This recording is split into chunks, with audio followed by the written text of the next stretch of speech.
We have the earth sign, the flower, and the hexagram. The way these charms landed, they almost create a pathway. The earth sign lands at the center of the reading, where mind, spirit, physical reality, and emotion meet. That speaks about stability, about building something real. The flower sits beside it, touching release and let go, while pointing toward the future. And that feels important because growth often asks us to release something before it asks us to receive something.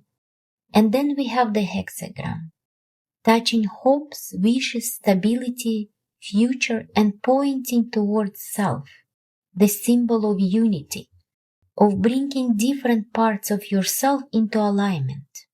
So before we even look at the cards, the message feels surprisingly clear. Ground yourself. Release what no longer belongs, and continue becoming who you already are. Let's see what Tarot has to say.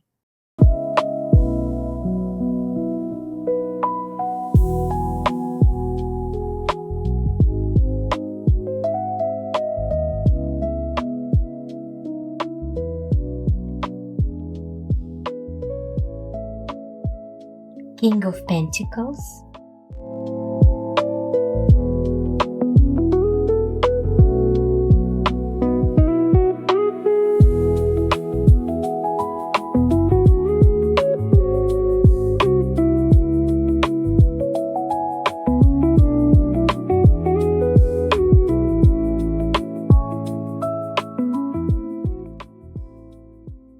Five of Wands,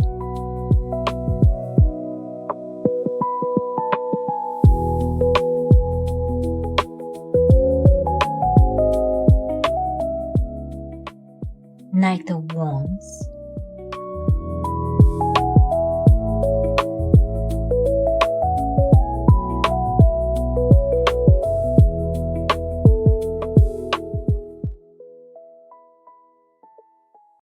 the Divine Hemisphere.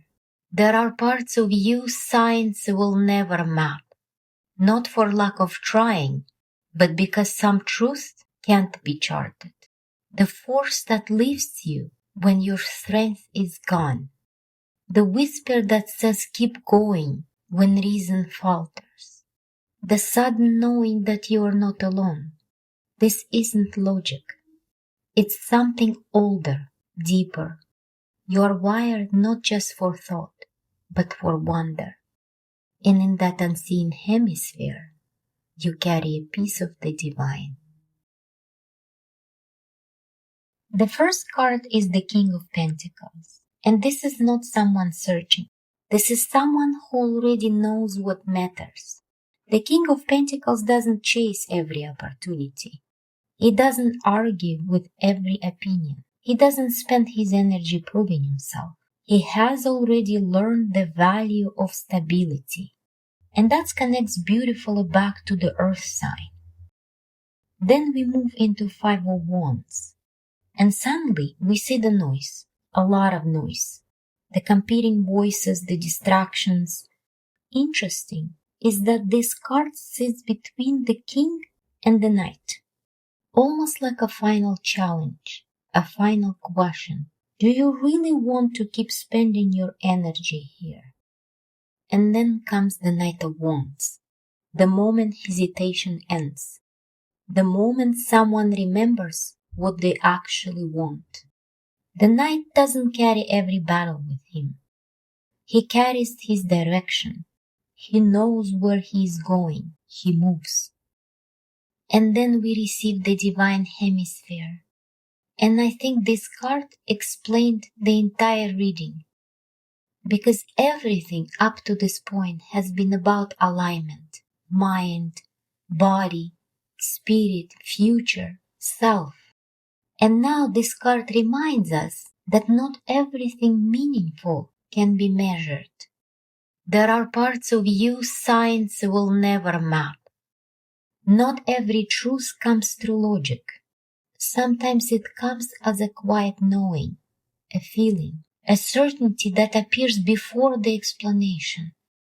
The earth sign asks for stability. The flower asks for growth.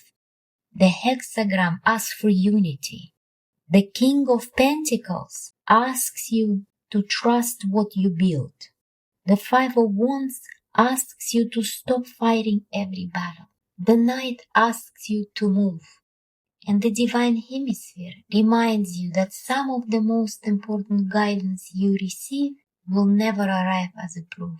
It arrives as recognition, as if a deeper part of you already knows. And maybe that's why this message found you today.